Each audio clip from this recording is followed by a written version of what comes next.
Assalamualaikum anak-anak bunda semua. Apa kabar kalian hari ini? Baik, untuk pertemuan kali ini kita akan membahas yaitu mengenai bab 2 atau 3.2 mengenai perlindungan dan penegakan hukum di Indonesia.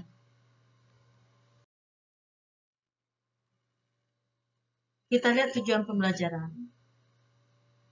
Setelah mempelajari materi bab ini, diharapkan siswi mampu mengevaluasi praktek perlindungan dan penegakan hukum di Indonesia serta menampilkan sikap atau perilaku patuh terhadap hukum yang berlaku. Konsep perlindungan dan penegakan hukum. Apa itu perlindungan hukum? Apa itu penegakan hukum? Perlindungan hukum adalah upaya pemerintah untuk menjamin adanya kepastian hukum serta memberi perlindungan kepada warga negara agar hak-hak sebagai seorang warga negara tidak dilanggar. Dan bagi yang melanggarnya akan dapat dikenakan sanksi sesuai dengan peraturan yang berlaku. Unsur-unsur perlindungan hukum. 1. Adanya perlindungan dari pemerintah kepada warganya. 2. Jaminan kepastian hukum. 3. Berkaitan dengan hak-hak warga negara. 4. Adanya sanksi hukuman bagi pihak yang melanggarnya. Contoh perlindungan hukum. Kalau kita perhatikan, perlindungan pemerintah kepada warga negara. Bisa kita lihat contohnya, yaitu perlindungan hukum terhadap konsumen. Yang kedua, perlindungan hukum terhadap hak atas kekayaan intelektual atau HAKI.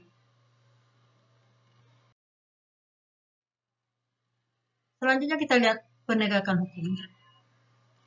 Salah satu upaya untuk menjadikan hukum sebagai pedoman dalam setiap perilaku masyarakat maupun aparat atau lembaga penegak hukum. Dengan kata lain, penegakan hukum merupakan upaya untuk melaksanakan ketentuan-ketentuan hukum dalam berbagai macam bidang kehidupan. Maka, penegakan hukum ini sangatlah penting artinya, sehingga warga masyarakat betul-betul taat, betul-betul patuh kepada hukum yang berlaku, atau dengan kata lain, sadar hukum. Dengan adanya penegakan hukum, maka baru kita bisa menerapkan perlindungan hukum itu sendiri dari pemerintah terhadap masyarakat.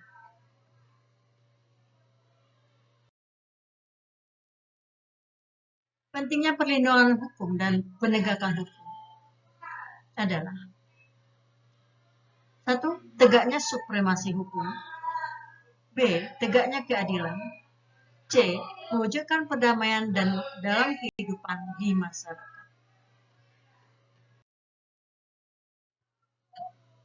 Sekarang kita lihat mengenai faktor-faktor keberhasilan proses perlindungan dan penegakan hukum di Indonesia.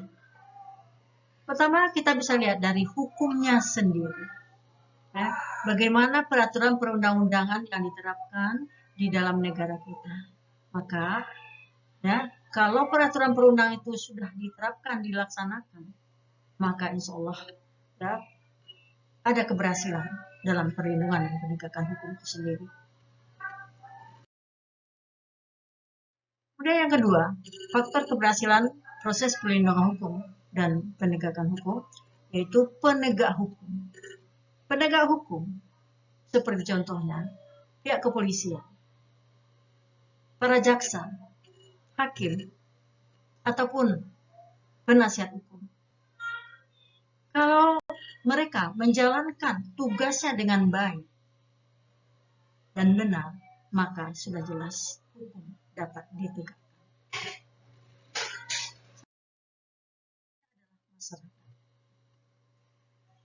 Masyarakat ini juga menentukan keberhasilan proses perlindungan dan penegakan hukum di Indonesia.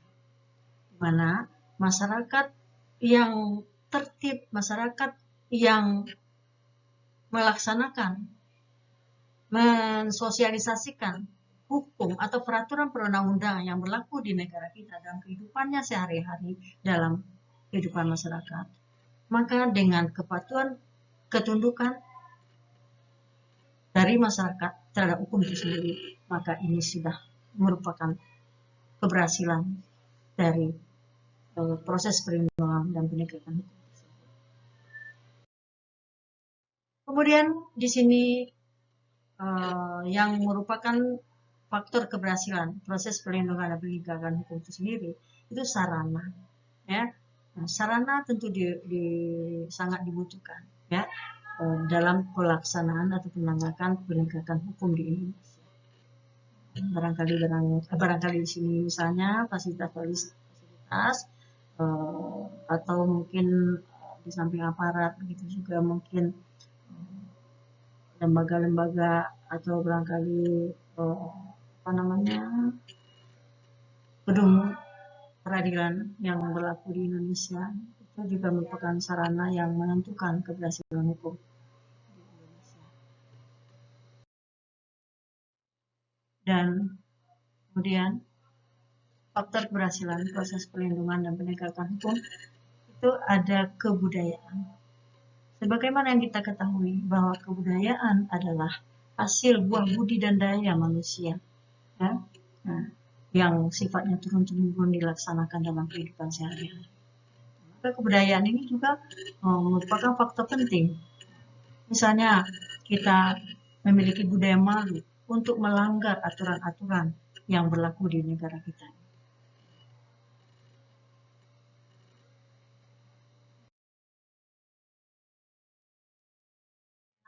Pertemuan hari ini anak-anak bunda semuanya mencukupkan sampai di sini. Assalamualaikum warahmatullahi wabarakatuh. Terima kasih.